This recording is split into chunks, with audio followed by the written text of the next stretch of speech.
In 1984, I began work as a clinician, and I had brought a lot of experience with me from working with child witnesses of violence and their mothers from shelter positions that I had had while I was completing my master's.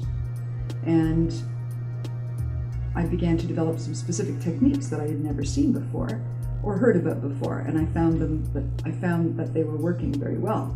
So when I was hired then as a clinician at this other clinic, I began using those techniques and developing them further to the point that my caseload was turning over with a regularity of 3 months, which is unusual. That with great predictability you could count on a clinician's caseload turning over every 3 months. So when that was happening for quite a while, my employer came to me and said, "We're interested in what you're doing because we found that your caseload is turning over with very predictable regularity, and we'd like to know what you're doing to achieve that."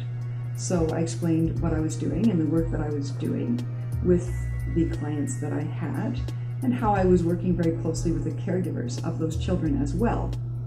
At that point, he asked me if I thought that what I was doing was unique and original, and was it in fact a new program. And I said, "The clinic psychiatrists come in and observe your work for the next 6 months so that we can actually determine whether in fact it's a new model, whether it's based in relevant theory, and whether it looks to be effective." So the psychiatrist sat in with me for 6 months observing my work, and at the end of that, the employer asked the both of us, does this really look to be as though it is in fact a new model, because that's a difficult thing to come up with in psychology. Does it look to be effective? And is it in fact based in relevant theory? And the answer by the psychiatrist to all of those questions was, yes, indeed it is. And on that basis then, the clinic asked if I would be interested in conducting some research on the actual effects and outcomes of the treatment. And I said, of course, I'd be interested in doing that research. And so we did. The results of that research demonstrated that there was a significant reduction in separation anxiety on the part of the children, in conduct disorder, which was a very unique and unexpected outcome. There was a reduction in social problems in the children, and most surprisingly as well is that there was a huge reduction in caregiver depression, which, as we know from various studies, is that one of the reasons why caregivers have such a difficult time accessing treatment, even if it's free. According to a very large Ontario mental health study that was conducted about 10 years ago, they realized that one of the main reasons why parents were not accessing various free services in Ontario was that they were in fact suffering from depression, and that this was stopping the caregivers from accessing treatment. Hence, when you have a caregiver involved in treatment and the rate of caregiver depression goes down, that is highly significant.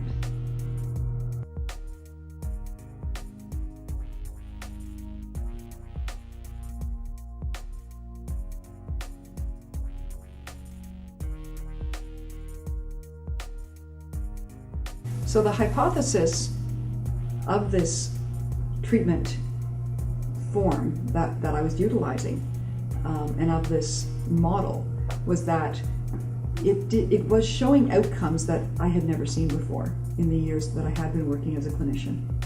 It was also creating long-lasting outcomes for caregivers and their children, longer than I had seen in the past. In addition, it was using interventions that I found to be more effective in deconstructing and reconstructing both the faulty belief systems of caregivers' own unresolved trauma histories, and in deconstructing and reconstructing the faulty belief systems of their own children that had also then suffered trauma.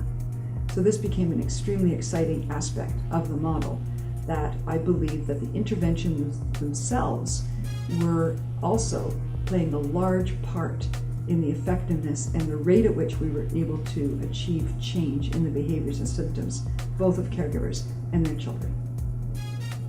The results of the treatment are such that, and continue to be such, that families feel often as though their own trauma histories have been resolved in ways that they actually didn't even realize were affecting them prior to them coming into treatment for their child. Many clinicians over time have talked about the limitations of treatment outcomes if they don't involve the caregiver. and how you can only go so far without addressing the needs and issues of the caregivers. This is a model also that can work with any caregiver. It can be a foster parent, it could be a biological parent, it could be the aunt, it could be the grandmother. As long as it is a primary attachment figure to the child, one of which the child has a positive relationship with, this work can be achieved with that caregiver.